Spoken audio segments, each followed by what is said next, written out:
Business idea. ಮನೆಯಲ್ಲೇ ಕೂತು ತಿಂಗಳಿಗೆ 1,00,000 ಸಂಪಾದಿಸಬೇಕಾ? ಹಾಗಿದ್ರೆ ಈ ಬ್ಯೂಸಿನೆಸ್ ಆರಂಭಿಸಿ. ಏನಾದ್ರೂ ಬಿಸ್ನೆಸ್ ಶುರು ಮಾಡಬೇಕು ಅಂತ ಅಂದುಕೊಂಡಿದ್ದೀರಾ? ಆದ್ರೆ ಕೈಯಲ್ಲಿ ಕಡಿಮೆ ಕಾಸಿದೆ. ಏನ್ ಬ್ಯೂಸಿನೆಸ್ ಮಾಡೋದು ಅಂತ ಯೋಚಿಸುತ್ತಿದ್ದೀರಾ? ನಿಮಗಾಗಿ ಇಲ್ಲಿದೆ ನೋಡಿ ಬೆಸ್ಟ್ ಬಿಸ್ನೆಸ್ ಐಡಿಯಾ. ಈ ಬ್ಯೂಸಿನೆಸ್ ಆರಂಭಿಸೋಕೆ ದೊಡ್ಡ ಮೊತ್ತದ ಅವಶ್ಯಕತೆ ಇಲ್ಲ. ಮಾರುಕಟ್ಟೆಯಲ್ಲಿ ಇದಕ್ಕೆ ಸಿಕ್ಕಾಪಟ್ಟೆ ಡಿಮಾಂಡ್ ಇದ್ದೇ ಇರುತ್ತದೆ. ಏನಾದ್ರೂ ಬಿಸ್ನೆಸ್ ಶುರು ಮಾಡಬೇಕು ಅಂತ ಅಂದುಕೊಂಡಿದ್ದೀರಾ? ಆದ್ರೆ ಕೈಯಲ್ಲಿ ಕಡಿಮೆ ಕಾಸಿದೆ. ಏನ್ ಬ್ಯೂಸಿನೆಸ್ ಮಾಡೋದು ಅಂತ ಯೋಚಿಸುತ್ತಿದ್ದೀರಾ? ನಿಮಗಾಗಿ ಇಲ್ಲಿದೆ ನೋಡಿ ಬೆಸ್ಟ್ ಬಿಸ್ನೆಸ್ ಐಡಿಯಾ. ಈ ಬ್ಯೂಸಿನೆಸ್ ಆರಂಭಿಸೋಕೆ ದೊಡ್ಡ ಮೊತ್ತದ ಅವಶ್ಯಕತೆ ಇಲ್ಲ. ಮಾರುಕಟ್ಟೆಯಲ್ಲಿ ಇದಕ್ಕೆ ಸಿಕ್ಕಾಪಟ್ಟೆ ಡಿಮಾಂಡ್ ಇದ್ದೇ ಇರುತ್ತದೆ.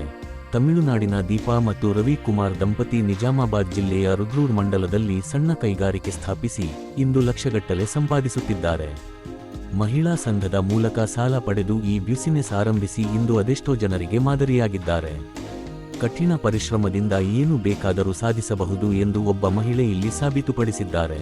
ತನ್ನ ಸ್ವಂತ ಊರನ್ನ ಬಿಟ್ಟು ಬೇರೊಂದು ರಾಜ್ಯಕ್ಕೆ ಬಂದು ಸಹ ಮಹಿಳೆಯರನ್ನು ಮನವೊಲಿಸಿ ಮಹಿಳಾ ಸಂಘದಿಂದ ಸಾಲ ಪಡೆದರು.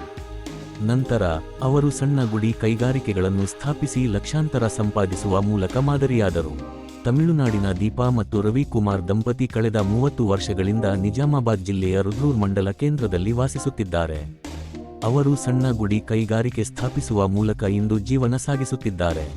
ದೀಪಾ ದಂಪತಿ ಇಂದು ಮುರುಕು, ಬೊಂಕು, ಬಿಳಿ ಮುರುಕು, ಪುಟ್ನಾಲು, ಖಾರ ಬೂಂದಿ ಹೀಗೆ ಮುಂತಾದ ವಿವಿಧ ತಿಂಡಿಗಳನ್ನು ತಯಾರಿಸಿ ದಿನಸಿ ಅಂಗಡಿಗಳಲ್ಲಿ ಮಾರಾಟ ಮಾಡುವ ಮೂಲಕ ಸಣ್ಣ ಗುಡಿ ಕೈಗಾರಿಕೆಯನ್ನು ನಡೆಸುತ್ತಿದ್ದಾರೆ. ಅಗತ್ಯ ಯಂತ್ರೋಪಕರಣಗಳು, ಪ್ಯಾಕಿಂಗ್ ಯಂತ್ರಗಳು ಮತ್ತು ಹಿಟ್ಟು ಮಿಶ್ರಣ ಯಂತ್ರಗಳನ್ನು ಖರೀದಿಸಲು ಸಾಲ ಮಾಡಿದ್ದಾರೆ ಎನ್ನಲಾಗಿದೆ. ಪ್ರಸ್ತುತ ಅವರು ತಿಂಗಳಿಗೆ ಲಕ್ಷಗಳಲ್ಲಿ ವಹಿವಾಟು ನಡೆಸುತ್ತಿದ್ದಾರೆ. ಇನ್ನು ಸಕ್ಸಸ್ ಬಗ್ಗೆ ಮಾತನಾಡಿದ್ದ ದೀಪಾ, ಆರಂಭದಲ್ಲಿ ತನ್ನನ್ನು ಈ ಮಹಿಳಾ ಗ್ರೂಪ್ಗೆ ಸೇರಿಸಲು ನಿರಾಕರಿಸಿದ ವಿಷಯವನ್ನು ಹೇಳಿದರು.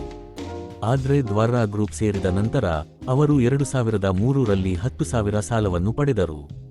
ಇದನ್ನು ಪ್ರತಿ ತಿಂಗಳು ಪಾವತಿ ಮಾಡುತ್ತಿದ್ದರಂತೆ ದೀಪಾ. ಇಂದು ಅವರು 10 ಲಕ್ಷ ಸಾಲ ಪಡೆದು ಮಿಷನರಿಗಳನ್ನು ಸ್ಥಾಪಿಸಿ ದೊಡ್ಡ ಪ್ರಮಾಣದಲ್ಲಿ ಆಹಾರದ ಬ್ಯೂಸಿನೆಸ್ ಆರಂಭಿಸಿದ್ದಾರೆ. ಅವರು ತಯಾರಿಸುವ ಆಹಾರಕ್ಕೆ 3 ತಿಂಗಳವರೆಗೆ ಗ್ಯಾರಂಟಿ ನೀಡುತ್ತಾರೆ. ಸುತ್ತಮುತ್ತಲಿನ ಹಳ್ಳಿಗಳಲ್ಲಿರುವ ದಿನಸಿ ಅಂಗಡಿಗಳಿಗೆ ದಿನಸಿ ವಸ್ತುಗಳನ್ನು ತಲುಪಿಸಲು ನಾವು ವ್ಯಾನ್ ತೆಗೆದುಕೊಂಡಿದ್ದೇವೆ ಎಂದು ಹೇಳಿದರು. ಇನ್ನು ಖರ್ಚುಗಳನ್ನು ಬಿಟ್ಟು ಇವರು ಪ್ರತಿ ತಿಂಗಳು 80ರಿಂದ 1 ಲಕ್ಷ ರೂಪಾಯಿಗಳ ಆದಾಯವನ್ನು ಗಳಿಸುತ್ತಾರೆ ಎಂದು ಹೇಳಿದ್ದಾರೆ. ಇನ್ನು ಬ್ಯೂಸಿನೆಸ್ ಆರಂಭಕ್ಕಾಗಿ ಇದರ ಬೆಳವಣಿಗೆಗೆ ಬೆಂಬಲ ನೀಡಿದ ಶ್ರೀನಿಧಿ ಸಮೂಹದ ಸದಸ್ಯರು ಮತ್ತು ಅಧಿಕಾರಿಗಳಿಗೆ ಧನ್ಯವಾದ ತಿಳಿಸಿದರು. ವರದಿ ಪ್ರಕಾರ ಈ ಮಹಿಳಾ ಗುಂಪಿನ ಸದಸ್ಯರು ಆರಂಭದಲ್ಲಿ ತಮಿಳುನಾಡಿನ ದೀಪಾ ಅವರಿಗೆ ಸಾಲ ನೀಡಲು ನಿರಾಕರಿಸಿದ್ದರಂತೆ. ಆದ್ರೆ ಶ್ರೀನಿಧಿ ಎಪಿಎಂ ಭಾಸ್ಕರ್ ಅವರು ದೀಪಾ ಮಾಡುತ್ತಿರುವ ಕೆಲಸದ ಬಗ್ಗೆ ತಿಳಿದುಕೊಂಡ ನಂತರ 10 ಲಕ್ಷದವರೆಗೆ ಸಾಲ ನೀಡುವುದಾಗಿ ಹೇಳಿದರು.